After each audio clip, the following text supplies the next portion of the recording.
Давай мен зап көрмеймін болсын. Давай. Не иштейбі сені де? İşte менен жакшы. Если я тебе сейчас руки от меня убери, ты можешь ее бить, блядь? В смысле? Ассаламу алейкум, Канат шоу мен YouTube каналын катталуучулары, акыркы убакта биз сиздерге өзгөчө шоу жасаганга аракет кылып атабыз. Көптөгөн ырчылардын, көптөгөн белгилүү адамдардын түшүнө кирип атыптырмын. Эми бул жакшы нерсе мени эстеп турганычы. Бүгүн биз жалпы командабыз менен өзгөчө риск кылып атабыз. Бул инсанды Кыргызстанда бир дагы адам пранкка сала албайт. Анткени өтө опасный адам. Бул адам Назира Айтбекова. 9 жыл мурда пранкка салган адамдар кандай болгонун видеодон толугун көрүңүздөр. И все смеялись, хлопали, сказали розыгрыш. Я там упала и начала рыдать. Бирок мен айланамдагылар, командадагылар токтотту, бирок мен токтобостон до конца добить этейин деп чечтим. Азыркы убакта Назира Айтбекова өтө хайп болуп жаткан убагы, ал эми биз пранкка салганда мени дагы сотко берип таштабайбы деп вообще коркуп атам. Но бирок биз вообще тупой идея кылбайбыз. Биз эң жакшы идея командабыз менен ойлоп таптык. Азыр актер, актрисаларды тандадык. Ошолор келсе сценарийди сүйлөшүп берип туруп, Назира Айтбекованы биз пранкка салабыз. Секунд эле ким видеону түрдүрсө көп нерсесин түшүнбөй калат. Тогда баштайлы анда пранкты. Биз ушул убакка чейин пранк салып келатканда профессионал актерлорду тандоого өтө аракет кылабыз. Ал эми бүгүнкү биздин геройлор дагы, бүгүнкү биздин актерлор дагы өтө профессиональный актриса жана актер. Нуржан, профессиональный актриса Нуржан экөөбүз көп пранктарды тартканбыз. Бирок анда мен жаңы чыгып электе тартканга YouTube каналы көрө албай өчүрүп койгон экөөбүздүн пранкты. Ал эми бул Нурбол, салам алейкум мына. Нурбол атайын өзү 20 жашта болсо да бети 40 жашта деп Нурболду чакырып атабыз. Тамаша бирок могу частың аябай сулуу да сеники. Анан Нурбол дагы тамашодон 2 жол кубок алгансары. 2 жол ак калпак кубогун алганбыз. Ак калпак кубогун алышыптыр. Короче, экөөнө ишенич аябай жакшы, буюрса даярдыктар пушка. Азыр биз идея жасалып отуруп, идеялар сүйлөшөлү бардыгын.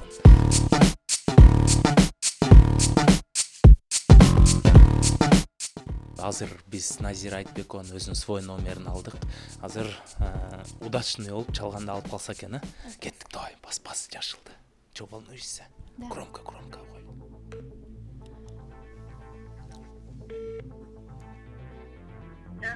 Алло, Назиреже, саламатсызбы? Жакшы. Назиреже, сиз менен бир аз сырдашсамбы дедим эле. Сиздин жаныңызда эле.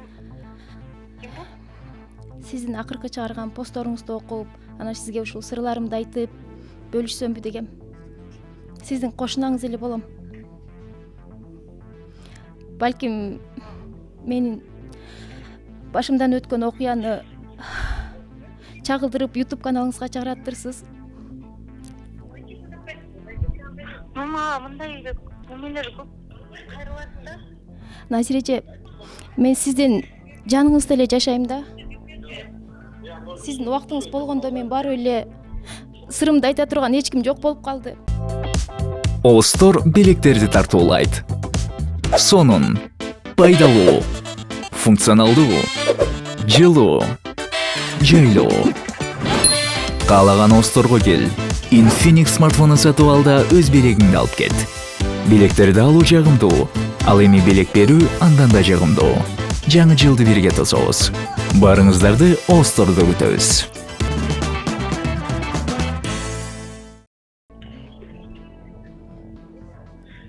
Эмне кылышымды билбей калдым, Назиреже. Эртең бүгүн эмес, только бүгүн эме кылды. Давай эртең. Болобу эртеңки? Ооба, болот. Аябай кыйналып кеттим мен. Түштөн кийин саат 1лерде кошуна болсоңор анда үйдө билесиңер да, ошол жактан эле чалсаңар мен чыгам, ладно? Бирлерде, хорошо. Обязательно, ооба, обязательно, сөзсүз. Атыңыз эмне? Нуржан. Ага, хорошо. Макул.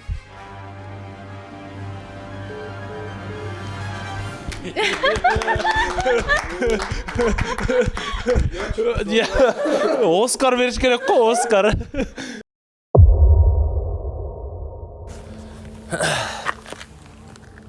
Назира Айтбекова. Бизди кечирип коюңуз. Достор, азыр Назира Айтбекова чалабыз. Алло, Назиреже.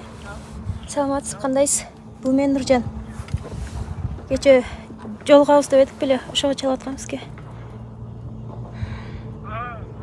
Ооба. Чыга аласызбы? Ооба.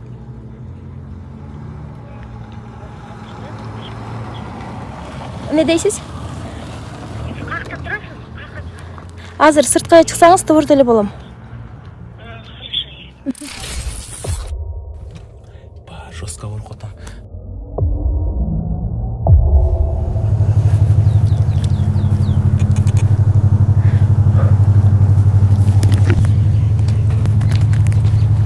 Кандайсызбы? Сиз чалгансыз?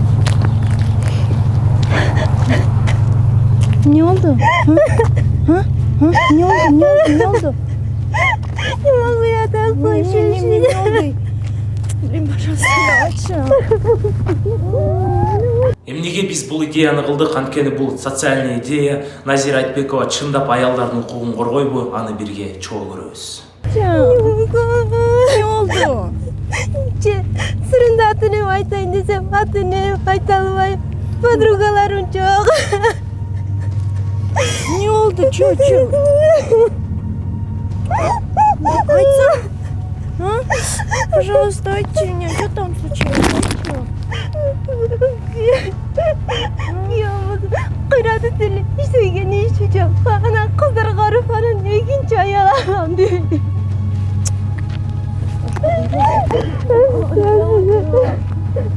Өзүбүздүк жашаганыбыз болсо квартира, анда да өзүбүздүк болсо же эмне кылам?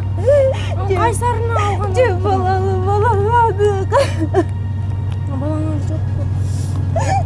Ата-энем ажырашам десем, ата-энем өздөрү тааныштырып, өздөрү берген жашайсың деп атат. Эмне кылыштымды билбей жатам. Анан менен иштесем дагы уруш. Өзүм жептеп шүйөдө иштеп жүрөм. Не могу я это. Не bilmiyorum. Ne kılıçtı bilmiyorum kaldım. Ne kılsam ekranında. Atenimi aytamayım. Günde uğruş, günde kırılış. Jarang çıkar bunda. Sayı. İki günden birinde de bizde uğruş. 3 yıldan beri arangdan sarhoşu da келеді. Шок еді актриса. Актриса жағынан вообще беш екеумізді актриса сразу илап кірді. Прикиньте, блин. Болды не. Ара мені. Зачем сен не өліп қалғыча не жақта жүру бересің бе? Адан шықсаң сені ким алады дейді да. Мен деле балалы болып жашағым келеді да. Жынды бол. Алат деген несі? Блин, şu kızların өзүңөр басылып каныңар жакпайт да. Карачы, сон 12 мүчөң бүтүн экен го. Эмнеге андай өзүң жөнүндө ойлоп атасың? Может, башкадан балалы боло алатырсың, бактылуу боло алатырсың. Билбейм да, билбейм. Эмне жүзүндө эмне? Бир эле эркек калды. Же аны кыйраты иштеген иши болсочу. Бир күн иштейт, бир күн үйдө, күндө, эки күнүн биринде ичет. Ne kılıçtı bilmeye kaldım.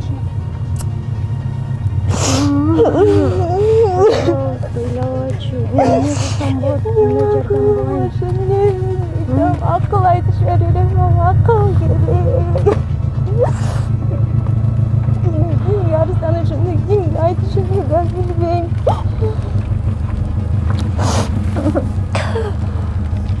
Ne güzel ne kötü.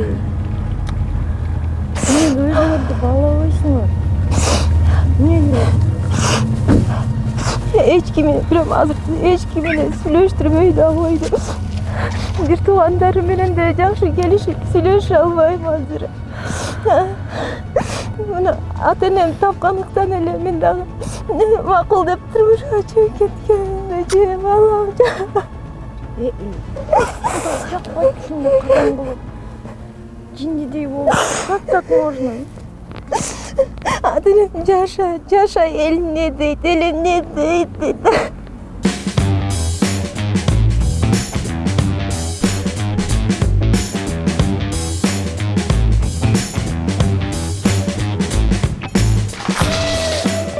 Ой. Я? Чешче. Не могу. Братан, вдруг үйде бір орған. Не могу. Мен өкіл апам алдым. Санатчы.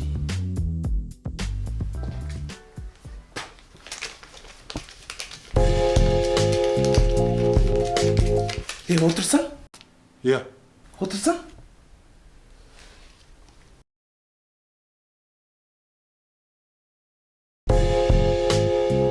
Түсіндің бе? Братан, біраз сылу аласыз ба? Қолын Хорошо, хорошо.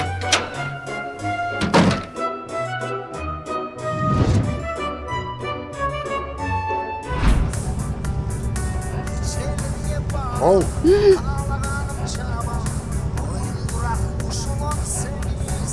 Ақшаларым бар осы жақта тұрады. Мебелімді деле ғана алып кетіп тұр. Мебелім.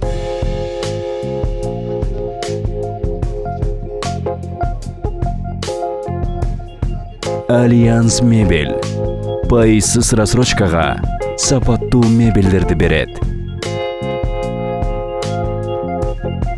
9 жыл мурда Назира Айтбековну пранкка салганда аларды сотко берген. Анткени интервьюда Назира эжек айткан мен асман бар деп. Бирок ушул нерсени укканда биз билип туруп ушул пранкты салып атканда биз командабыз менен ушундай бир корктук. Ё-моё. Да.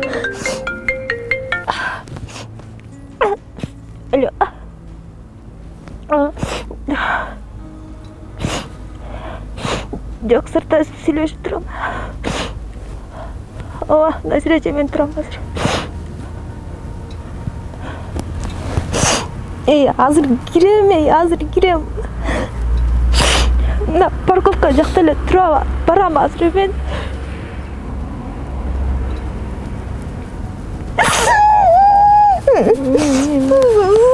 Аздан таяк жеп калам деп. Жебейсің, болбочу.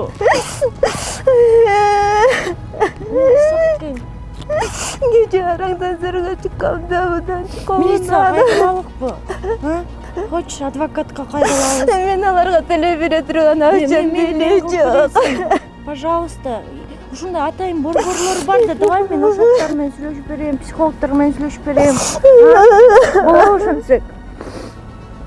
Азыр кез адамысы чыгып атат. Не дейм азыр? Силердин менен сүйлөшүңүзчү биресе тыңдап тура ошол деле. Не могу так. Өзүңөрдү кордогон кандай немесиңер билбейм мен. Как так можно ушинтип эле? Чыдабачы мындай нерсеге. Давай я тебе помогу. Адвокат бар, неме бар, психологдор бар.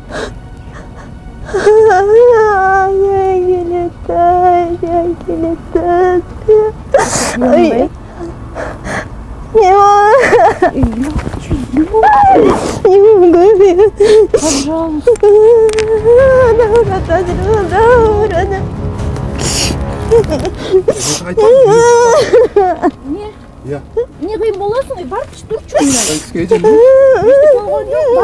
Мен аялым. Не кыласың аялың болсо? Аялың болсо кулуң бекен. Анан эмне төпөштүп атасың жиндик?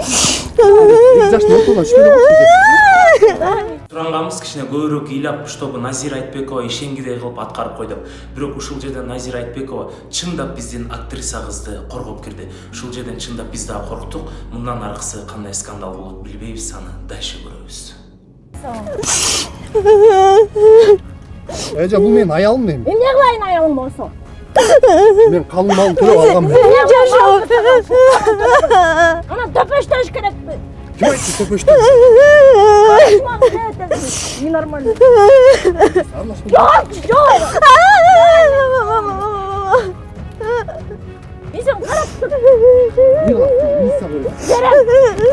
Надо будет берем. Мақсатына жеткенде.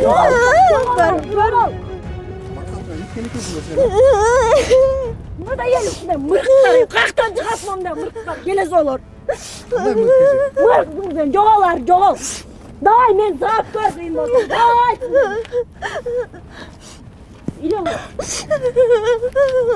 Сизге тыйса урат бул мени. Надо будет мен менен жашать, жоголар. Үйүңүзгө киргизип алам. Киргизип алам. Сен мен Эже, сол менен жашагандан көрүп. публика ойноп эле кой. Жоғал чарым, мал. İşte mallar менен кантип жашайсың? Кантип жашайсың ушунда келесиң? Эмне аралашып атасың? Эмне ишиң бар, эмне? Давай мени саба. Эмнеге сабайбыз? Жоғал ары. Жоғал. Жоғал. Sen менен кетпейм, уктуңбу? Кетпейм sen менен. Айланып келели. Барбайм сага, уктуңбу? Барбайм. Баарыбыз айланып келели. Мени да колдой турган адамдар бар, уктуңбу сен? Барбайм мен сага. Сен ушул эжең айткан сөздү ишенип атасың да? Ооба. Я. Эмне отур? Ооба, ишенем мен. Эмне ютубтан бир эки аялга жардам берип койсо эле эмне? Надо бүтүн Ишене. жардам берем, барам. Колунан келип аткан үчүн жардам берип атат. Эжең жөнүнө хайп да. Колунан келген үчүн жардам берип атат. Бир эки адамга жардам берип койсо ошо жардам берген болуп калабы сага? Мага да жардам берет. Эмне? Ушундай келесиң менен жашашат. Жоғал. Эже качыңызчы бияка. Эмне кылайын? Чакырыңызчы эми. Эже качыңызчы дейм бияка. Эмне? Эмне ортого чуу атасың? Түшөм эле. Эмнеге чуу? Кандай?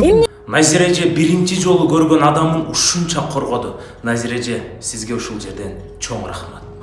Сен кандай акың бар эми? Менин аялым. Эмне кылайын аялым болсо? Аялым болсо гул бекен эмне? Төпөштөсө болот бекен. Мениң иштейби сенин эле? İşteyt mi benim жақсы? Иштебейт алдыгы менин келесиң. Бар, оку, чоку, өзүңдү өстүр да келесиң. Оқуған мен жақсы. Эмне кылайын? Окусаң, ушуну окусаң аялыңды. Төпөштү келесиң. Эже качыңызчы бияка түшүп калчы жок. Жолосоң азыр өпкө. Жолойм мен. Кан түзөсүз? Балдарга салып берем мен сени. Кайсы балдарга? Милицияга салып берем. Чакырыңыз, милиция бар. Сотко сүйрөйм, айтып коеюн сени. Сүйрөй берин. Ушул эжеден үлгү алган атасың да? Алган атат. Ооба. Я. Ооба. Эжек жөн. Хай. Хайп болсо дагы жардам берип атпайбы? Туурабы? Кимге жардам берди? Элдерге. Надо бул. Качыңыз.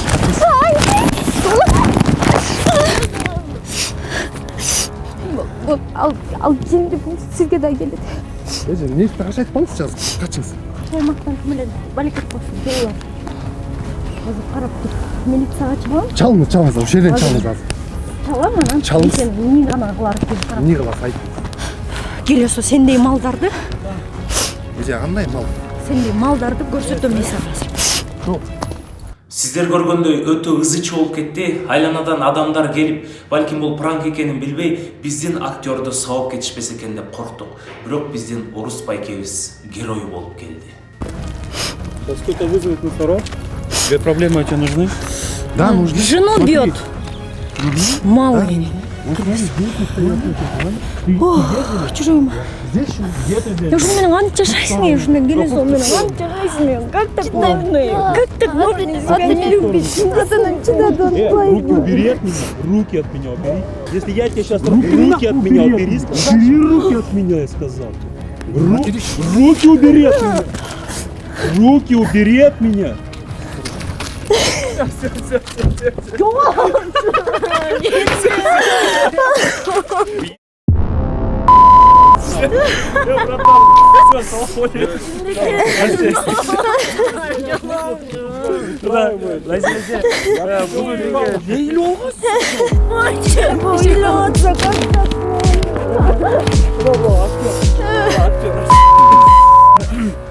Назира эже буну эмне кылып атабыз билесизби?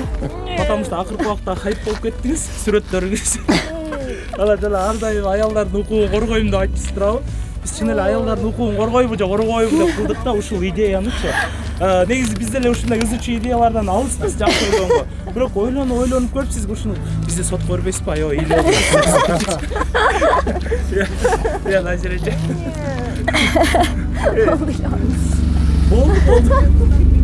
Болду. Ушундай келесиң менен жашашат. Красавчик, братан. Кантип болсун, монтипай. Жо, Назира эже, акыркы убакта сиз хайп кармап атканыңыздан чындыгында биз дагы ушул идея менен сизди салып көрөлү дедик. Чын эле жөн эле хайп кармап эле аялдардын укугун коргойбу же чындап эле чын жүрөгү менен коргойбу депчи. Ошондо сиз феминисткасызбы? феминистка эмесмин. Жөн эле аялды коргойм мен. Сөзсүз түрдө этот Кыргызстарда да ушундай эмелер кордуш. Актер бала жөнүндө айтып коюңузчу. Кыз да бала да сонун экен мен чын эле ишендим. Жиндик жүрөгүм түшүп калды. Титиреп калдым мен вообще. Келе солор. Дагы эле сөккүм келип атат, мал дегим келип атат. Мал дегим келип атат сени. Назиреже, чындап биз аябай корктук да сизди эме пранкка салганданчы, потому что 9 жыл мурда пранкка салып эмне болгондорун билебиз да. Анан ошондо пранктан жакшынакай эле кетип турса, анан кийин ызы чыгарып турса да болгосу. Биз да айтып койсук, эчтеке кылбайсызбы бизде? Жок, кылбайм. Бирокчу уф, жүрөгүм чын эле аялдар ушинтип сөөгү чыккыча эле ушинтип төпөш жеп эле жүрө беришет да, чыдап элечи. Жиним келет, ата энелер да жардам бербейт. Мага жалдырап күндө ушинтип жазгандар аябай көп да. Ошо неме чыдабай кеттим просто. Нуржа бул Бешаналияда актриса. Сабакты өрөт, а бул Нурбол өз тамашада 2 жолу чемпион болгон бала. Булар жакшынакай эле балдар бул. Вроде гетесиң. Что-то бирөөгө окшош экен да койду. Акыл ошону эстирдим пранкка деп. Сен сабап коюп таштады, коюп салайын деди. Аз калды да, бир аз болгондо урмак алды. Койчу, урганда жакшы болмок экен да. Урса эмне чагалды, эмне урса болмок да. Пранкын кызыктуураак болмок да. Сен Назира Айтбековну көргөндө кадимкини сүрдөдүңбү же сүрдөөн жоксуң Мен мындай? коркуп кеттим. Сотко барып таза кел деп. Коркконуман эле көзүмөн жаш чыгып кетти мен. Эмнеге корктуң? Билбейм, монтип келатканыңарды эле бирдемкени азыр жагарат дедим да сразу элечи. Мен дегенче аябай чындап, пожалуйста, кыздар, келиндер, ушинтип чыдабагылачы, ушундай малдай мамиле жасап атса, чыдабагылачы, күңдөй мамиле жасап атса, чыдабагылачы. Өзүңөргө ишенгиле, өзүңөрдү сүйгүлө. Нельзя вот так жиндидей болуп окугула. Психологдор бекер бар, адвокаттар бар, баргыла. Үнүңөрдү чыгаргыла. Зачем вы өлүп калгыча эле төпөш жеп атасыңар? Жиним келет ушундай аялдар. Мен YouTube каналыман жасайм көп программа, жок дегенде ошолорду көргүлө, ойлорумду окуп койгула, дух алгыла да. Мондай малдар менен жашабагылачы, пожалуйста. Кете берет окшойсуң.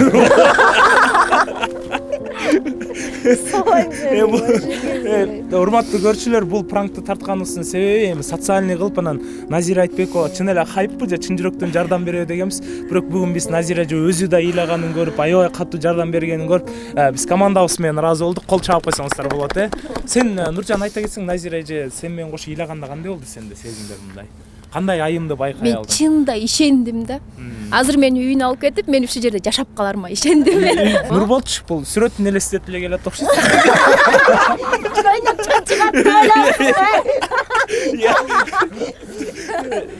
Башында бир аз мындай тияктан келатканда, мындай сүрдөөнү болуп атканда. Баскалы көрүп эле. Мандраш кармап келаттым анда. Азыр эмне дейт болду экен деп сүрдөнүп келаткам. Башында келип бул жака 1-2 сөз сүйлөгөндөн уже мээде эч нерсе калбай калды да, баардыгы өз нугу менен кетип сөздөрдүн улам сөз чыгып атты. Ошентип унутуп койдум, баардык буга чейин корккон сезимдердин баарын унутуп койдум да. Назира эже, чындыгында бул роликте кошо социальный болуп, сиз дагы айта турган сөзүңүздү айтсаңыз болот. Эми биз прям мындай глобалдуу кылып тарта алган жокпуз, бирок сиздин форматыңызда кылып тартканга аракет кылдык да. Мындан да страшный тарталы дедик, биз да страшный болуп кетпейли дедик да. Страшный ойдонбу. Билейин, жанагы кишиге рахмат, ушинтип болушуп, элестет карап туруп, жөн эле эрди катын согушуп атыптыр деп өтүп кеткендер канча, кайдыгер карап, тиги кошунанын аялын сабап атат дегендер канча. Бирок ушундай кайдыгер карабасак, бири-бирибизди колдоп турсак, кандай сону ошону айтайын дегем да. Эркектердин укугун да коргойсузбу? Эркектер. Мисалы аялдар бар да, эркектерди басынткан, жана сабаганчы. Мен ошолор жакпайт да, агрессия аял тараптан эркекти, не знаю, биз мейли миң аялдын укугун коргойм, бирок эркекти тебелеш керек деп коргобойм да. Эркек ооба аябай акылдуу, акылман аял, анан акылдуу эркек болсо, бири-бирине жанашса дейм да. Сиздин оюңуз кандай? Негизи бизде бая Кыргызда, негизи шариатта аял киши кичине эркек кишиге мындай баш ийип жашаш керек, бир төмөн ылдый туруш керек дейт. Сиздики кандай, тең болуш керекпи же ылдый туруш керекпи? Мен мынтип ойлойм да, мисалы үчүн аял дагы эркек дагы экөө өнүксө дейм да. Анан көп нерселерди баягы өсүшкө жолдосо, бирок аял деген мындай эркегин башкарып деп турган үй бүлөдө мындай туура эмес көрүнүш да. Ооба, акылдуу, акылман аял мейли миң кандай күчтүү болсун, эркегин алдыга жылдырып коюп, мындай артына көлөкөсүнө басканды билет. Ошону билиш керек деп ойлойм да. Анан сөзсүз түрдө эле эркекке тетигинтип тебелениш керек эмес да, бутун арчытканга уруксат бериш керек деген эмес да. Аялдар өзүн сүйүш керек да, эгер аял өзүн сүйбөсө, эркек ушинтип тебелейт, бутун арчыйт, кандай түшүнбөйт. Мен ушуну жеткире албай эле убарамын да. Анан эле айткандын оозу жаман, ыйлагандын көзү жаман болуп атышпайбы? Назира эже, кечирип коюңуз, биз да кичине көңүлүңүзгө катуу тие алсак, ыйлатып алсак, эми чындыгында текшерели дедик. Если сиз маани өрбөй, көңүл бурбай, жөн эле кайдыгер карап койсоңуз, биз каканы эс чыгармакпыз. Назира, Назира Айтбекованын чыныгы лицосу ушундай экен. Жана айтпалы, хайп үчүн кылып атат деп, бул эле хайп депчи. Хайп үчүн кылып атат деп ойлоп калмаппыз да. Жүрөм, мен чыдабайм, мен көп деле ишенесиңби, көп деле мынтип атайын жолукпайм да, телефондон эме психологдордун, адвокаттардын номерлерин берем, телефондон мындай кыл, тигиндей кыл деп аябай ушинтем, бирок мынтип жолуккан эмесмин да, просто двордо чогуу жашайбыз, чыгып коңузчу дегенден чыгып анан неме мен анткени мен билем да, жүрөгүм чыдабайт, мен өлө сыртман күчтүү көрүнгөнү менен жан дүйнөм назик да. Ага кошулуп пырылдап ыйлап отурарым билем да, ошон үчүн чыкчу эмесин да. Бүгүн ошондой болуп кетти. Бирок аялдар эми миллион аял жазса, миллион аялдын баарына жетишпейм да. Жок дегенде программаларымды көрүшсүн, жок дегенде өзүн сүйгөндү үйрөнүшсүн, жок дегенде жумушум жок дебей иштешсин, өзүн өзүн бакканды үйрөнсүн. Эч кимге ишенбегиле. Никто вам ничего не должен. Просто у вас есть вы. Силерде силер эле барсыңар, өзүңөрдү эле тургуза аласыңар. Окугула, чокугула, иши кылса эрге тийбегилечи, пожалуйста. Эрге тийбегилечи? Жок, иши кылса дегенчи, мындай пол эптеп эле эрге тийип, эптеп эле төрөдө ишет да, эптебегиле. Өзүңөрдү өстүрсөңөр жакшы күйөө жолугат, жакшы күйөөгө тийгиле, жакшы акылдуу балдарды төрөгүлө, акылдуу тарбиялагыла да. Мен ошону айта албай атпаймынбы Канат? Браво, кол чаап коелу. Урматтуу биздин көрүүчүлөр, бүгүн биздин пранкыбызга Назира Айтбекова түштү. Негизи сомнение болдуңуз беле, ушул Канат менен салып кетет, акыркы убакта көптөгөн ырчылардын шоу бизнестин түшүнө кирип атат деп. Жок, ойлонгон жокмун. Мен азыр ошого ойлонгонго оюм жетпейт да, азыр ушундай быт-чыт, ызы-чуу болуп атат. Анан чындап эле бир жака шашып чыксам деп аткам да, анан ойлонгон жокмун, честно, ал жөнүндө. Вообще супер. Кийинки пранкка кимди салды деп ойлойсуз? Билбейм, ушу пранк дегенде полезный болсо деп ойлойм. Пранк деген полезный болду, бүгүнкүсү полезный болду. Ушундай полезный болсо деп ой, пайдалуу, элдерди ойготуп, аң сезимин дедире алган бир нерсени тартсаңар, анан жөн эле мындай адамды, мисалы үчүн менин мурунку пранкым, ал мени өлүмгө жетелеген пранк болчу да. Ал деген мен тиги дүйнөгө барып кайра келдим да, мен ал күндөрдү эстегим келбейт. Мен канча психбольницада жатканым, эмне деген нерселеримди өткөрдүм, эмне болуп астма болуп түнү менен көгөрүп жаткандарымды эстегим келбейт да просто. Андай пранк эмес, мындай тамашалуу, элге шаң тартуулаган, элге пайда келтирген пранктар тартсаңар, мен только колдойм, балдар. Кимди пранкка саласыз онда? Атабеков салдыңар беле? Салы бар списокто ал мондай. Короче, мондай да, бүт ырчылардын эмеси бар да, фотосучу. Ана мисалы Назира Айтбекова пранкка түштү да, мындай икс. Кайра Атабеков икс азыр ачык эле турат анын бетичи. Бакыл, анда не знаю, кимди саласызгар. Иш кылып. Ойлонуп жазып коесуз SMS менен. SMS менен жазып коем. Урматтуу көрүүчүлөр, эгерде да сизде комментарий болсо калтырыңыздар. Биз чындап эле Назира эжеге аябай ыраазы болдук. Назира эже чындап аялдардын укугун коргогонун, кандай тараптындай мен өзүбүз за кадран биз көрүп отуруп Назира эжени аябай бааладык. Ушинтип эле аялдардын укугун коргоп жүрөрүңүз. Эми ошо аялдар укугун коргойм деп сизге келишпесин, главный. Мекенибизде тынчтык болсун. Сиз айткандай айымдар дагы окумдуу, окумуштуу, билимдүү бололу, жигиттер да билимдүү бололу, чыныгы эркек бололу баардыгыбыз. Анда бир кол чаап коелу. Бул Канат Шоу менен YouTube каналы. Не кылабыз? Не кылалы? Подписка. Канат Шоу менен YouTube каналына катталыңыздар, достор. Катталыңыздар. эсилчо мени сотко бербесе пранк толугу менен чыгышы мүмкүн. Ошентип пранк биз ойлогондон дагы аябай удачно тартылды. Биз сиздерге жакшы шоу тартуулайбыз деп өзгөчө ушундай рисктерге барабыз. Ал эми сиздерден бир гана риск, бул риск деп деле айтпайм. Просто биздин Канат Шоу мен YouTube каналына подписка кылып, комментарий калтырып коюңуз. Жана ошондой эле Шабданбеков Канат Instagram баракчасына дагы подписка таштаңыз. Мен сиздерди аябай жакшы көрөм. Биздин тизмеде политиктер бар, саясатчылар бар, шоу-бизнес өкүлдөрү бар, жана актерлор бар. 30га жакын тизме бар. Ошонун бардыгын акырындап салабыз. Абайлаңыздар. Жакында сиздерди жесткий пранктар күтүп турат.